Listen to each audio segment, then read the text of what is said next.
lieutenant looked like he was asleep. Then he always looked like that.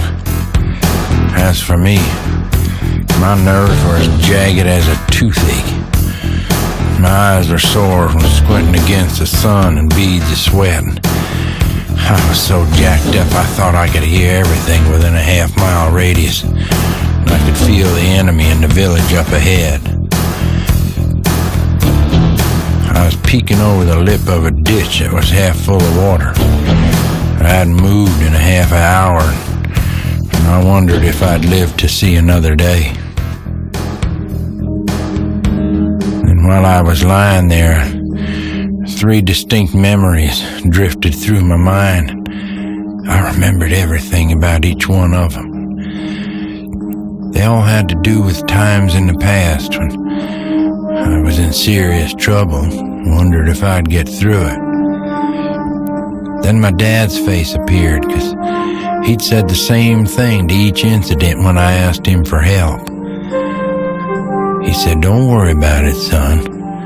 You'll get through it okay, because you're a good person. You're going to amount to something." And I always did get through it. And then it occurred to me that I'd never thanked him for that. I'd never thanked him for saying that to me. Just then something flashed across my field of vision, and I come back to the present real fast. I could see 3 VC up there in the village carrying automatic weapons.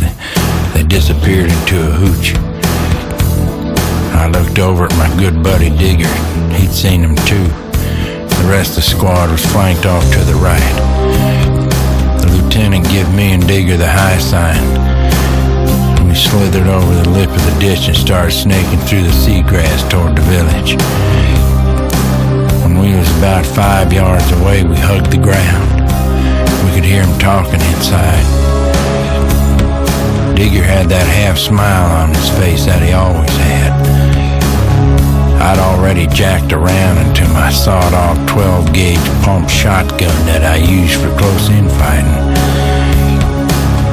Me and Digger looked at each other for a second, then we nodded, both jumped up at the same time and run for the hut. I dived through the window. Digger went through the door. There was 5 of them leaning against the wall.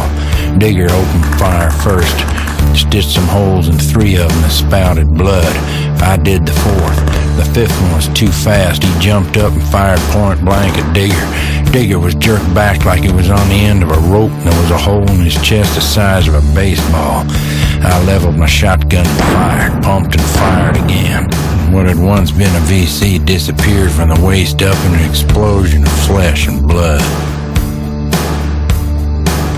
Digger was lying there and looking up at the ceiling.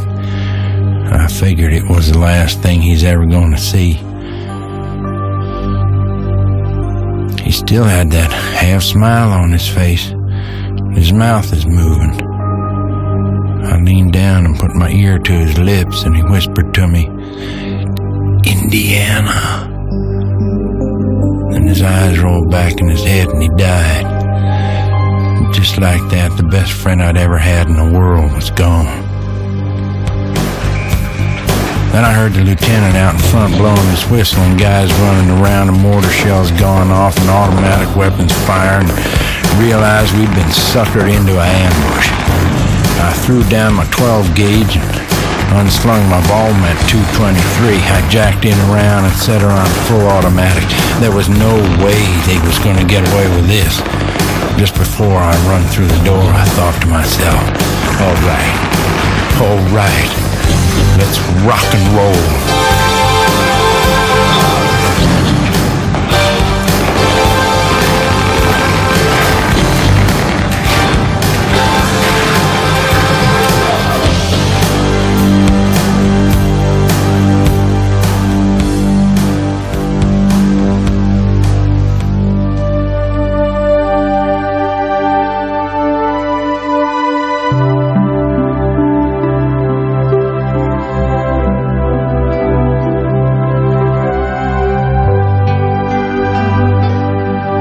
About 8 months later, I come back to the world. I landed in Seattle and took off from the airport without saying hello to the US of A or goodbye to the Army.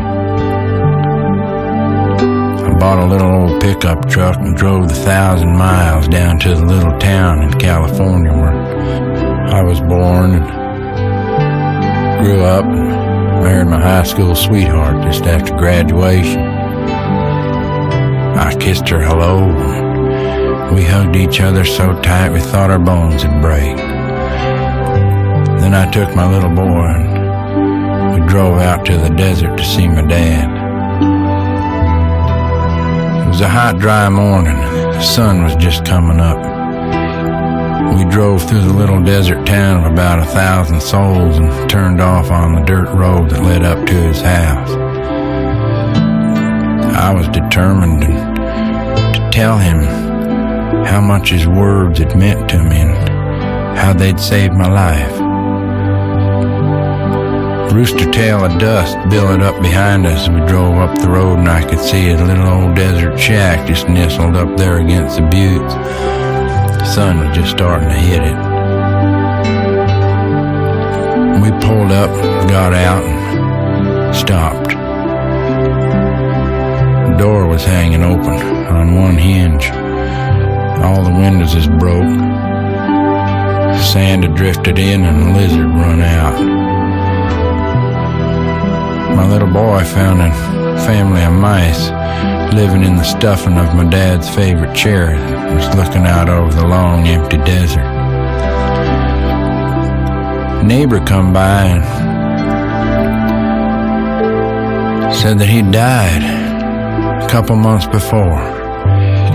He just quit being the smiling, crusty old gent they all knew and loved and just give up. No one knew why. I started going through his stuff and found some things that reminded me of him, like the time he took 2 days to build a kite and never did fly, or the time he bandaged my knee and made me laugh while he was doing it,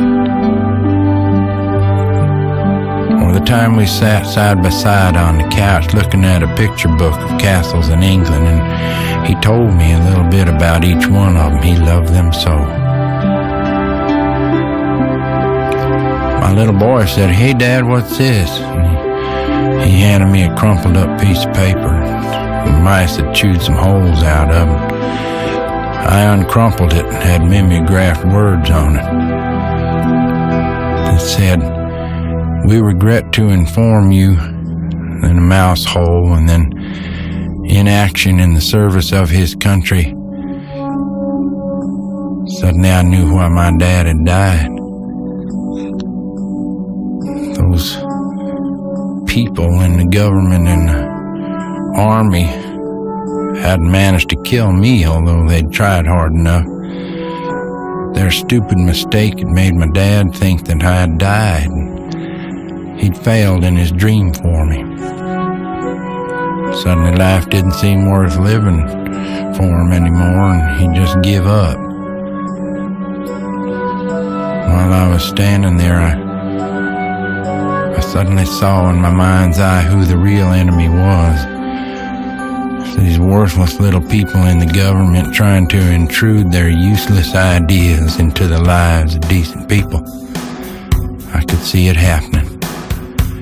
And I picked up my little boy and held him close and looked out over the long, empty desert. And I thought to myself, all right, let's rock and roll.